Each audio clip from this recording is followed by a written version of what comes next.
Jack the Ripper, the Whitechapel Phantom. London in darkness. Whitechapel, land of the wretched.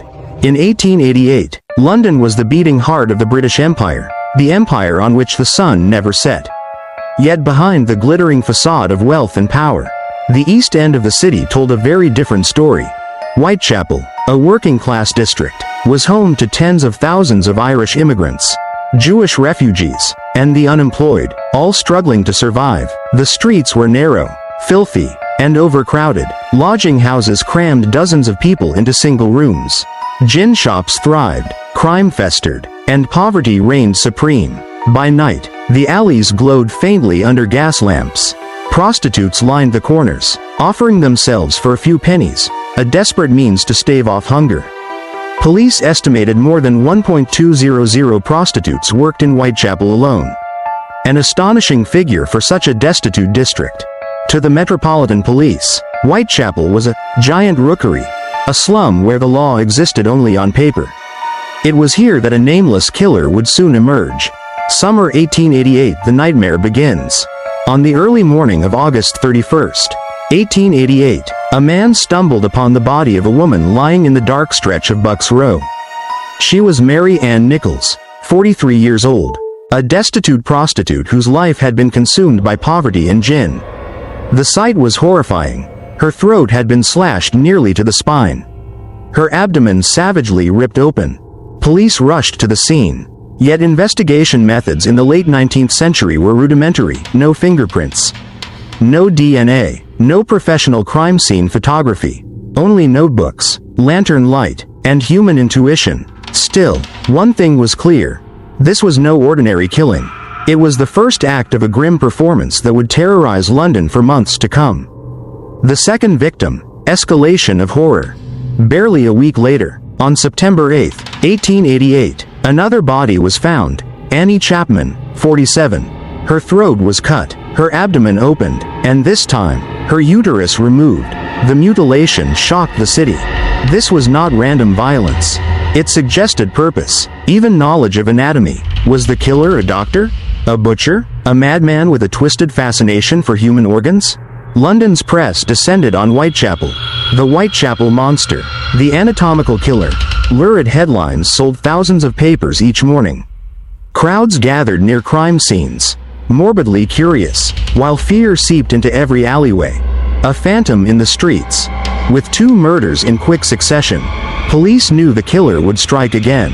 Patrols were increased, lodging houses raided, suspects interrogated, but Whitechapel was a labyrinth, endless alleys, countless taverns, and a transient population impossible to track. Meanwhile, the killer moved unseen among the masses. He could have been anyone, a tradesman, a physician, a tramp, and he was waiting. Blood in the Fog. The double event, the night of September 30th, 1888, would forever be etched into London's collective memory. That night, Jack the Ripper claimed not 1, but 2 victims within less than an hour, a night later dubbed the double event. The first was Elizabeth Stride. Found on Berner Street at around 1 a.m. Her throat had been slashed. But unlike the earlier victims, her body bore no abdominal mutilations. Some investigators theorized the killer had been interrupted and forced to flee. Less than 45 minutes later, police stumbled upon a second body, Catherine Eddowes, discovered in Mitre Square. The mutilations were far more horrific, her abdomen ripped open, her kidney removed, and even her face grotesquely disfigured. The 2 murders in such quick succession sent shockwaves through London. It was undeniable now. This was the work of a single killer who was growing bolder, more sadistic, and frighteningly elusive. The letters of terror. In the weeks following, London's press began receiving strange letters signed, Jack the Ripper. The "Dear Boss" letter mocked police incompetence and promised further killings. The "Saucy Jackie" postcard bragged about the double event before details had been made public, convincing many it was genuine. Most chilling was the "From Hell" letter, which arrived with a small box containing what was claimed to be half a human kidney. The press published the letters in full, and the name, Jack the Ripper, burned itself into the public imagination. What had begun as a faceless phantom now had a voice, taunting, mocking, daring the world to stop him. Whitechapel in panic. Fear gripped every street. Prostitutes no longer dared to walk alone at night. Lodging houses barred their doors earlier. Vigilante groups patrolled with sticks and lanterns. The East End became a city under siege. But the enemy was invisible. Police were overwhelmed by thousands of false leads, prank letters, and public hysteria. Meanwhile, Jack thrived in the chaos. The foggy nights of Whitechapel became his hunting ground. The final horror, Mary Jane Kelly. On November 9, 1888, the nightmare reached its climax. In a small room at 13 Miller's Court, the mutilated body of Mary Jane Kelly, only 25, was discovered. Unlike the others, Kelly was killed indoors. This gave the Ripper time and privacy to unleash his darkest brutality. Her body was mutilated beyond recognition, throat cut, internal organs removed, flesh carved and scattered. Even hardened detectives recoiled at the scene. It was the most savage murder of them all, and it would also be the last. The city in fear. Whitechapel under siege. By late 1888, the East End was no longer just a poor district, it had become a stage for terror. Every corner seemed to whisper rumors of the Ripper. Every shadow carried suspicion. Police patrols doubled. Detectives from Scotland Yard flooded Whitechapel, walking the same narrow alleys as the killer. Yet despite the massive manhunt, not a single man was ever caught. The inability of the police to protect the women of Whitechapel drew outrage. Newspapers accused Scotland Yard of incompetence. Citizens protested in the streets. Politicians demanded answers. But the truth was grim. With the technology of the time, the Ripper held every advantage. A killer who vanishes. After Mary Jane Kelly's murder in November, the killings abruptly stopped. The phantom who had terrorized London simply vanished. Why? Theories abound. Some believe the Ripper died or was imprisoned for another crime. Others claim he fled the country. And still others whisper that he was someone too powerful to expose, a doctor, a nobleman, even a member of the royal family. The sudden silence was almost as terrifying as the crimes themselves. The people of Whitechapel looked over their shoulders for years, waiting for the blood to flow again. But it never did. A mirror of society's darkness. The Ripper murders were not just crimes, they were a brutal reflection of Victorian society. They exposed the desperation of the poor, where women sold themselves for pennies and gin. They revealed the powerlessness of law enforcement in the face of a cunning predator. They inflamed prejudice and fear, with Jewish immigrants falsely accused, and mob violence simmering in the streets. Above all, the case showed the world how poverty and neglect could create perfect hunting grounds for a killer. Whitechapel was not just the backdrop of the murders, it was a central character in the tragedy. From fear to legend, by the end of 1888, Jack the Ripper was more than a murderer. He was a legend, a name etched in blood across London. The letters, the press hysteria, the unsolved mystery, all of it transformed a killer into an immortal figure. London's fog, once simply weather, became forever tied to the image of a faceless man in a dark coat and top hat. Carrying a gleaming knife, Jack the Ripper had vanished. But the fear he left behind would never fade. The hunt for a ghost. Scotland Yard in crisis. By late 1888, Scotland Yard was under immense pressure. The newspapers mocked the detectives daily, and the public demanded results. Chief Inspector Frederick Aberline, one of the Yard's best men, was assigned to Whitechapel. Aberline, with his sharp instincts and knowledge of the East End, seemed the best hope, but even he faced a nightmare. A killer who struck at random, in darkness, then vanished without a trace. Every night, Aberline and his men patrolled the alleys, interrogated suspects, and checked lodging houses. Yet the Ripper remained a phantom, always one step ahead. Suspects and dead ends. Over the months, police investigated hundreds of suspects.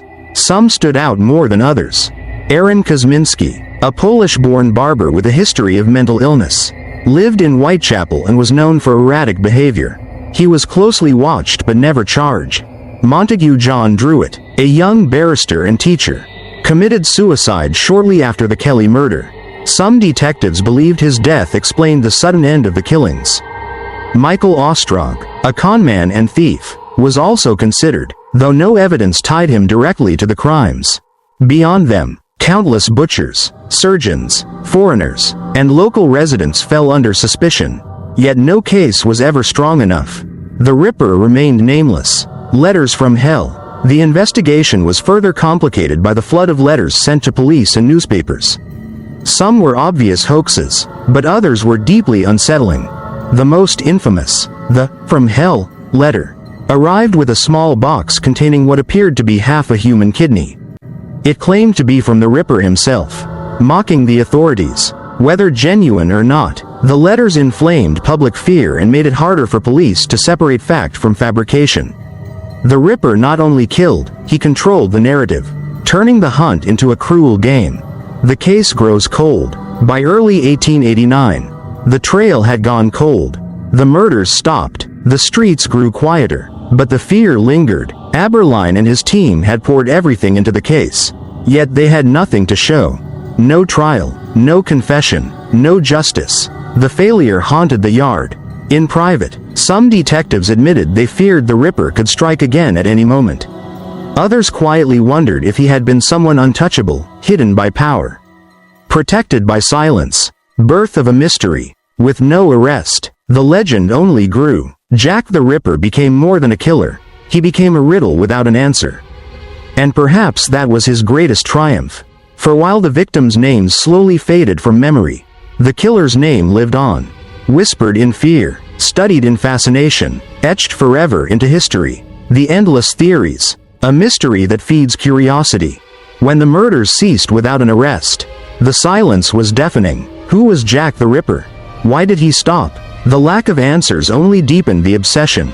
Journalists, amateur detectives, historians, and even novelists all tried to solve the riddle. Over the decades, hundreds of theories have surfaced, some grounded in evidence, others little more than wild speculation.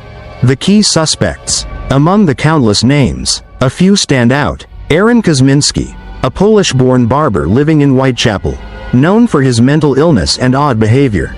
Some police reports listed him as a prime suspect, though proof was lacking. Montague John Druitt, a young barrister and teacher who took his own life in the Thames weeks after Mary Jane Kelly's murder. His sudden death led some to believe he was the Ripper, though he had no clear ties to Whitechapel. Michael Ostrog, a career criminal and conman, but no hard evidence linked him to the killings. Prince Albert Victor, grandson of Queen Victoria. Conspiracy theorists claimed he was involved, or that his physician, Sir William Gull, carried out the murders to protect royal secrets. Most historians dismiss this as pure fabrication. The rise of conspiracies. Jack the Ripper became fertile ground for conspiracies. Political cover-up. Some argued the murders were staged to distract from scandals in government or the monarchy. Ethnic scapegoating. Rumors pointed to Jewish immigrants, fueling near riots in Whitechapel. A woman killer. Modern theories suggest the Ripper may have been a midwife, able to move freely at night and skilled in anatomy. Each theory, however outlandish, added fuel to the legend. Modern science enters the case. In the 21st century, forensic science attempted to reopen the case. DNA testing was carried out on old envelopes, stamps, and even a shawl said to have belonged to victim Catherine Eddowes. In 2014, one study claimed a DNA match with Aaron Kosminski, seemingly solving the mystery, but the methods were widely criticized. The evidence chain was uncertain, and contamination likely. The verdict, inconclusive. The Phantom still walked free. Why Jack endures. Jack the Ripper is not remembered for the number of his victims. Many serial killers claimed more lives. He endures because his identity remains unknown. He chose Whitechapel, a district already synonymous with misery, embedding his crimes in the narrative of social injustice. He rode to the press, shaping his own myth. He disappeared suddenly, like an actor leaving the stage at the height of the performance. More than a murderer, Jack became the embodiment of urban fear, the terror that in the heart of a modern city. Evil could lurk unseen,